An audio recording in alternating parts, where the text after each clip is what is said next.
Not a ton of ranked matchups this week, just two, and both of them are in the SEC, with Alabama going to LSU and number 2 Georgia going to Ole Miss, and that's where I think is a good enough spot as any to shout off here.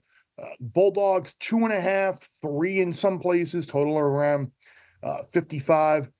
Bunch of streaks on the line here for the Bulldogs. 52 straight wins against teams named something other than Alabama, dating back to a 2020 loss against Florida, and then also 18 straight wins over ranked opponents not named Alabama, dating back to that same 2020 win against Florida. The Bulldogs got to take on a really good Ole Miss front, lead the nation with 41 sacks. And Will, we've seen Carson Beck just look terrible. I think he has, 3 games now with at least 3 picks. Continues to be a turnover machine. Their inability to run the ball and protection, I think, is going to be an issue this week. If I had to make a play on this game, I would lean towards taking Ole Miss plus the points. Are you there with the Rebels, or you think the Bulldogs might bounce back? Is there something else you may be looking at playing there?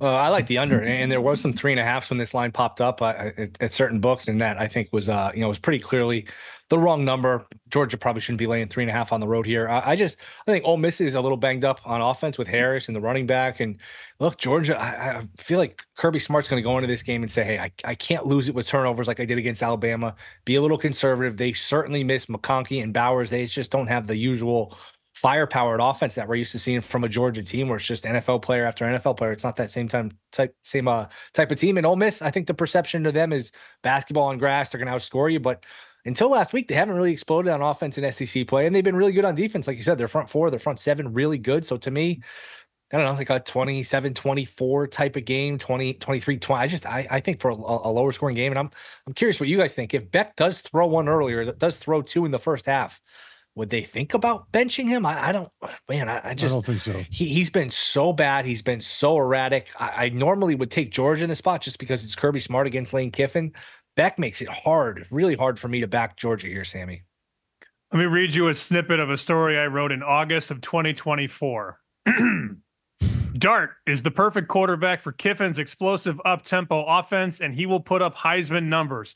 Circle November 9 on your calendar. That's when Georgia goes to Oxford. Now, do I think Jackson Dart's going to win the Heisman? No. Although he did, Geoff, he did dip from 100-1 to 16-1 in 1 week after he had an explosion last week. I don't think it's going to happen. My priors love Ole Miss in this spot. I'm scared of Georgia, though. I just am. I'm scared of that D. Ole Miss's line has not been solid.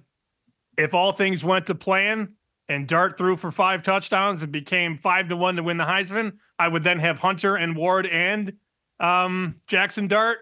But and then Dylan Gabriel would win, right? I would never have things that nice, Geoff, ever. Of course, Dylan Gabriel would win. Here's my problem with this matchup for Georgia. I just don't think it's a good matchup for Georgia. Like it's kind of that simple. I know you don't want to get in front of that train from time to time, but Bear mentioned earlier, right? Georgia doesn't run the football well. And so that leads to them having to pass the ball more. But Carson Beck is not in a position right now for that to be the offense. That puts Georgia, they're 89th in the country, guys, on 3rd down. Because typically now instead of being 3rd and 2, because they can't run the football, is now 3rd and long. Ole Miss's defensive line, number 1 in the country in havoc rate. It's a great defensive line. They get tackles for loss. They pressure the quarterback. They sack the quarterback. And on the other side, guys, Georgia right now, in the country, they're 111th in the country in passes defended, like deflected, like getting in the way of another wide receiver. Well, guess what? Now you're facing an offense that wants to throw the football, right? That wants to get downfield, that wants to tempo you. I just feel like individual matchups in this game really go Ole Miss's favor. They're at home in this game. Again, do you want to get in front of the Georgia train? Do you want to take a worse number now in Ole Miss than you could have gone earlier? I don't think those are great things, but the matchup itself, I think, favors Ole Miss to win outright. Yeah, and I certainly think injury news is going to be massive with like Will alluded to earlier. Can Trey Harris play, who hasn't played the last couple of weeks? How serious is Parrish's injury? Getting carted off last week, I haven't seen at least anything about that. Without those 2 guys, that certainly helps Georgia's chances. But you would assume, again, I don't know how the severity of Trey Harris's injury, what it really is and how hurt he is, but you would think that if he has not played the last couple of weeks, they probably have had a little bit filed away in the back of their mind, save him for this game. In Paris, without him, they turn into primarily a passing team anyway.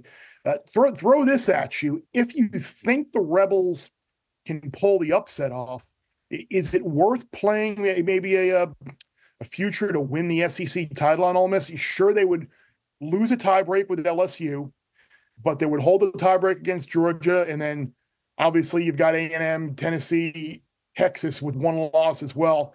You think the path just might be too much for them to overcome, but you figure Georgia or Tennessee have to lose again, and they'll pick up another 2 losses. It's Texas and Texas A&M. One of those other teams are going to pick up another loss, being that they play each other at the end of the year. And does anybody see a path potentially for the Rebels to get to the SEC title game? Should they win here? Because after this week, I mean, obviously the schedule lets up dramatically. We got a road game at Florida, which I'm sure a lot of Florida fans will be interested in Lane Kiffin, and then Mississippi State, who's one of the worst Power 4 teams out there. So, any takers on Ole Miss to win the SEC? I don't have conviction on the game enough to do it, but I think if you do like Ole Miss, maybe you put 90% of your bet on Ole Miss, and you take, you save a sliver of that, you save 10%, and you do throw it on, 25-1 to win the SEC, or maybe if you want to go national champion and shoot for the stars, figure, hey, if they win this game, they got a good shot to get in the playoff. I don't mind that. I don't have enough conviction on the game to actually pull the trigger on it. I don't know about SEC. I'm looking at Ole Miss and Bama to win the national championship. Not saying that I love them as like my favorite team, but price. Ole Miss is 35-1 to win the national championship. They win this game, they're in, probably. They probably win out, and then 35-1 becomes 18-1. You probably half it. And then if Bama can beat LSU, which I think they should, given LSU's defensive issues with injuries, Bama goes from 18-1 to 12-1. The problem is, though, if Bama and Ole Miss both lose, they're out. So this is you're trying to figure out if you can get to 2 teams with 2 losses. They can't afford one more loss, guys. But if Bama wins and Ole Miss wins, they could both get in. So I'm super torn on this whole situation, if you could tell. Bear Bets full episodes drop twice a week right here on the Bear Bets YouTube channel. Remember to subscribe to stay ahead of the odds, and let's celebrate all of our wins together.